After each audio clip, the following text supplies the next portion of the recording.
Hello, everyone. Welcome to our podcast and live broadcast on our Facebook page. Today, I have a guest, Shawn Parry. I want to, Shawn, introduce yourself. We've been talking for a while, but can you introduce yourself? Yeah, definitely. So my name's Shawn Parry. I have been a dual VP of product and marketing for about 15 years now.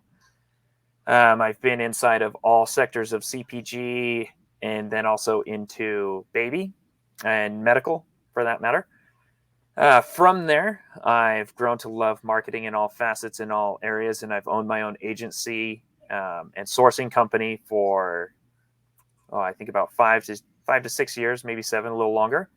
And that's where I got my real introduction into artificial intelligence, using it to build out some social media enablement tools. And ultimately, I think that love for AI has led me to you. Oh, yeah. I mean, it's been pleasure working with you and talking to you. So, Shawn, the first question I've been talking to some of the people, and they're struggling to start something. I see two sides. One is trying to create very complex software, right? They're trying to build OpenAI. This forum is mostly talking about OpenAI and ChatGPT and build on top of it. That's what the idea is. And then the other part where I see that instead of solving customer problem, they're just trying to create social media posts like content, which is copy.ai and big player out there, Jasper and copy.ai. So, do you see the same trend and what is your advice to the entrepreneur who is start to do something? Yeah. So when I look at, say, like Jasper, Copy AI, millions and millions and hundreds of millions of dollars, they started from something very small. And now they've essentially blazed the trail for us to come in and build something of value. When I put my entrepreneurial hat on and I start building more AI products that solve problems, I think of who's going to use it and what's the problem I'm going to solve, right? It's the Mhm. traditional vitamin versus, medicine type of scenario. You Mhm. don't take your vitamins every day, though you should. Mhm. You're right. You only take medicine when you have to solve a need. So I like to create medicine scenarios for people. And a long time ago, I had a great mentor that taught me you don't need to build the entire widget. You don't need to build the entire thing in one go, right? Start with something very small. It could be very manual. It could be terrible looking. It doesn't matter. But get something out there and get people to test it. Give it away for free or for a very nominal fee. Um, but with that feedback becomes iteration, and those iteration steps becomes better. And you look for the incremental progression.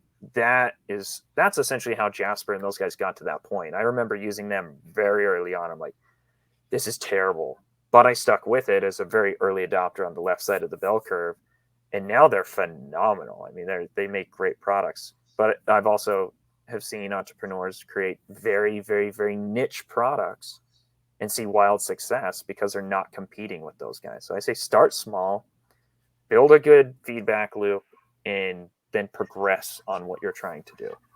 So let's jump into that. I think the perfect example of starting something small is in Airbnb, right? They started the whole business using an Excel file. Yeah. I think up to 6 or 10 houses. Everything was doing using Excel. I may be wrong on the numbers, but I remember that.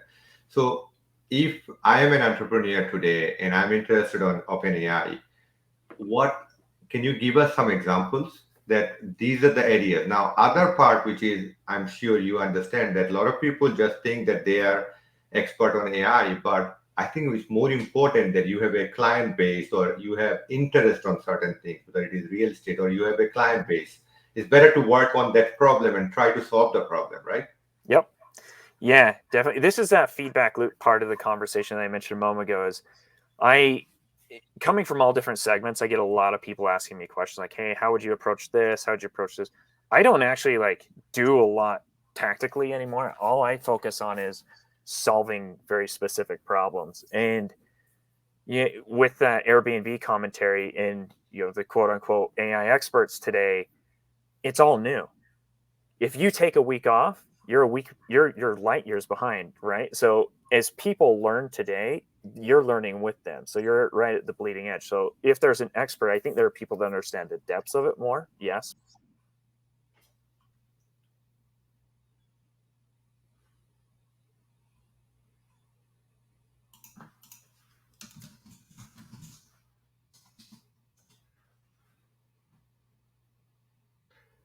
Just hang in there. Make sure we lost Shawn. Uh, I got you back. It's okay. Sorry about that. It's okay, no problem. Yes, you were saying about Airbnb. Yeah. So traditionally, like when I would start something like this, something brand new, and I'm learning. I still learn OpenAI, Midjourney, all the other ones consistently. Take a look at what's already out there. I mean, I ran a business. I'm currently running a close to $1 billion business off of Airtable, right? You would think that these companies have phenomenal, tech stacks. Some of them do. We have some really great ones, but for like the day-to-day operational to leverage AI, there's, make.com, there's Airtable, there's the open API. This is what I love about AI is not only can it help you build some of these connectivity tools, but you really need like 16 lines of very simple code to take and start something. You don't need a lot of depth and knowledge to really scratch the surface. And going back to the Airbnb commentary is they started with a spreadsheet. We have Make, which is automation, Make.com, which is automation, and Airtable, which is a pseudo database. You don't need to learn SQL. You don't need to learn anything else. You need to know how to connect things. Mhm. And so when you solve the problem and make those connections, then you can start putting pieces together and build on product. I was talking to a real estate agent, um, I think a few weeks ago, and when I was talking to him, he said one of the problem I'm facing that I'm always on the drive. When I go to a new house, especially for rental, like the house is messy. Like I need to take a picture, go send it to someone on Fiverr or someone I find it, right? And then they send me the photo 3 days later. By the time, like I don't need to wait. So a simple problem, AI could solve it. You have an app, you upload it, right away it will furnish the house. Yep. And I'm thinking this could be a good app for 500 realtor, in your area, right? Oh yeah. Nothing else needed. That is simple. The whole application is upload a photo, make it furnished house. Yep. Like the instead of the messy living room, you'll make a nice sofa, and AI does that. Yes. Yeah. See, that's the beautiful part is there's progression. I know Midjourney, 5.1 just rolled out Yeah. yesterday based off our conversation. And they have a lot more simplified prompt engineering. And you can chain together prompts to get something like that. Very simple. Other ones, let's speak with realtors, speak about realtors still. Go on an MLS listing and you look at the fields that are on an MLS listing. Well, they're all the same. And now you have imagery need, and then you have content need. Realtors are going to be able to basically put up hundreds of MLS listings that are optimized for certain demographics and certain people types, all with the use of AI. And it's going to take them 5 minutes to do that. Right now, it currently takes them hours talking to them. You save the money here. That's what the business is, Right. right? Can you Right. think of any other example for our viewers so they can relate? Because I am giving example to people, they can relate to those. Like, because what I'm seeing that ideas people are submitted to me as a development company, that ideas are too big. They're they're supposed to reach to 1 million people. I'm telling them reach out to 100 people. I agree. I agree.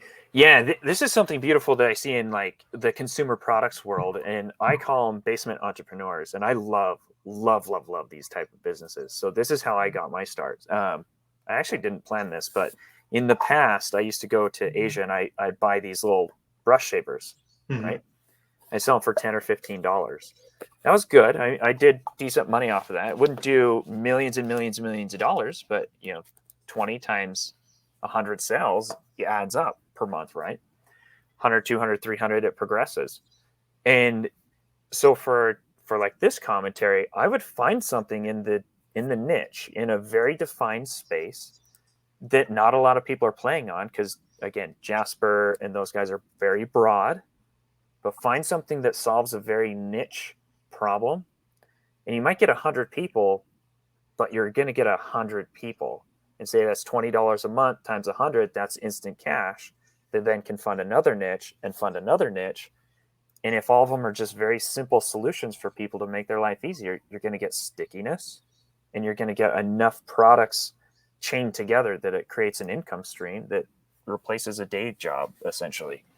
And that's essentially where I'm at, and with you and the endeavors that we're taking together. Yeah, definitely. I mean, I see great success, and over the years, I have seen the similar model work for all the successful clients I have delivered. Now, quickly, I want to go over a lot of people underestimate sales and marketing. That Mhm. means a lot of people build the product and they spend so much time building product. They don't think about the client whom they need to reach out quickly and get some feedback, right? Right. So what is your three advice to those people that why they need to go to the go-to-market strategy very quickly? Hmm. Some of them have seen that, but they go to like different marketplace, but they can look around them and ask people for feedback, right? So what is Definitely. your three advice to those people that why you need to go to the market very quickly? Just like you said, within a week, if you take off, market is gone. Yeah. Yeah, I mean, AI is, like I mentioned, progressing at a rapid rate. Every day there's something new. So every week they're light years ahead. But when I take a product to market, I start to collect emails, feedback, you name it, before the product's even done. And why I do that is because when you start, you get those early adopters left of the bell curve that are going to give it a try, going to give you feedback, and you're going to get it better for when you move to the center of the bell curve where most adoption happens. And then you're going to get a very clean product. That's part of the progression. But what I would say, there's enough forums, there's enough people loving to check. Just reach out. People are scared. I mean, put a Facebook post out, a couple tweets, just the URL to it, and be like, "Hey, I'm looking for beta testers." Run $20 in Facebook ads. You'll get tons of responses that way. I mean, that is the fastest way for me to test products, is just running some Facebook paid ads, and it's phenomenal. I think working on products with you, we're 25 to 100 users that we acquire before we even start talking about a product, and that they just sit and I nurture them with information of what we think V1 would do. And then if it's not in V1, like, hey, this is a V2, and you just be transparent and candid with people. But for a go-to-market strategy, there's a little bit different inside that. I say be very scrappy off the start and just have conversations, because that's going to be your biggest foot in the door with anybody. And if they don't want to use it, that's not your target customer. And Mhm. then you'll slowly find out who that is, and then you build that cohort. But you won't know until you take it to market and actually let people tell you what it is, right? I mean, I think definitely having the client base, having a landing page done before you do the product is very, very important. I have realized it. And just like you, Mm-hmm. like just create a waiting list, just Yeah. simply put their email address so you can send it to them every day. And imagine that when you go ahead and let them know that, hey, this is what the changes we are making and Right. getting their feedback and quickly do it. That is where I see the more success. And I think nowadays getting a CRM HubSpot is free, literally, if you start doing that. Any other advice or any tool set you mentioned about Airtable for Yeah. sales and marketing side of it? What is your go-to tool set? Yeah. So I love to test. I use Airtable, so $29 a month, and then Klaviyo's free. WordPress is phenomenal and works great with OpenAI. Quick little plug: zestinbitters.com is a AI drink builder site that I built. Everything you see there is AI. Imagery, copy, text, affiliate links, and that's all done through Airtable, right? And so, talking CRM, talking content creation, talking tool build, to get those started, I'm $29 a month in, and it's generating 1,000 organic visits a month. I'm getting emails and things like that, but I have a CRM Airtable build, right? So Mhm. I can contact them as they do certain things, but I also use Klaviyo to do the segmentation and some more of that now than I did in Airtable.